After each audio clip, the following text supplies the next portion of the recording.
300,000 New Yorkers are brought to housing court every year to fight an eviction. Almost none of them have an attorney. 28,849 New York families were evicted last year. More than half of them wouldn't have been evicted if they had had an attorney. We don't want this to be you. Let's work together so that this can't be you, me, or any of us. At a time of heightened inequality, the tale of two cities play out in housing court like nowhere else. As New Yorkers, it's our job to fight inequality. The most important thing we can do is pass a law making it a right for tenants to have an attorney in housing court so that people can stay in their homes. There is no law that provides for a right to counsel for tenants anywhere in the country. New York City could be the first to pass a law like this. New York could lead the nation.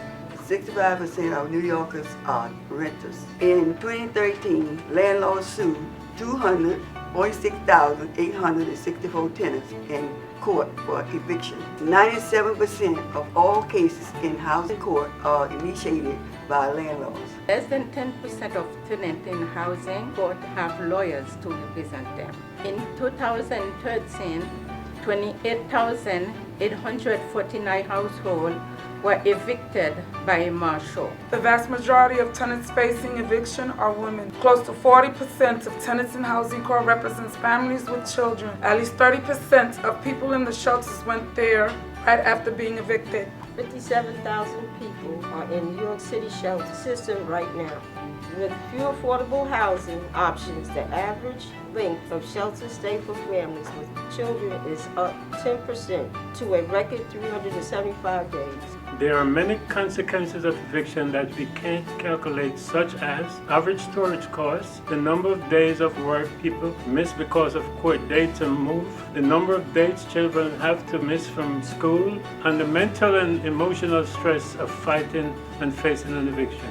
But we can calculate the impact of eviction on affordable housing. 52% of all tenants evicted last year were evicted from rent-stabilized apartments. After an eviction, rents in rent-stabilized apartments can legally be increased by at least 20%. We have an eviction crisis in New York City. This eviction crisis is also a mental health crisis. The anxiety and stress of housing insecurity for so many New Yorkers cannot be underestimated.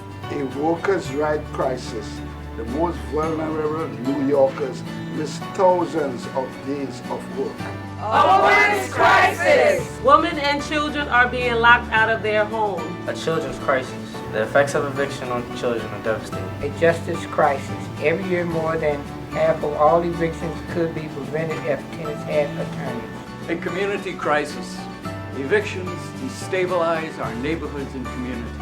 An equity crisis. Right now we live in a city where you can stay in your home if you can afford an attorney. You lose that right if you cannot afford an attorney. An immigrant crisis.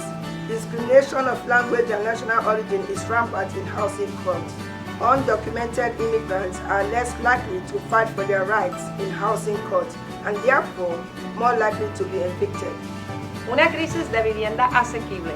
Abrumadoramente, las y los inquilinos están siendo desahuciados y desahuciadas, fuera de las opciones de vivienda más asequibles que tienen. Una prueba de nuestras prioridades. En 10 años nadie estará pensando sobre cuánto nos cuesta financiar el derecho a la representación legal. Habremos sido devastadas y devastados por el costo de lo que esto significará para las y los residentes de Nueva York si no actuamos ahora.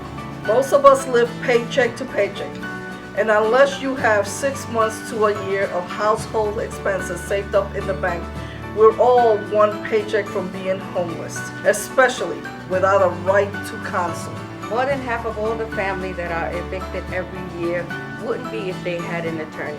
Shelter costs, rehousing costs, storage costs. Funding rights to counsel would save us money. Right to counsel is an investment in our city's future. Right to Counsel is a statement about our commitment to a diverse, equitable, and vibrant city.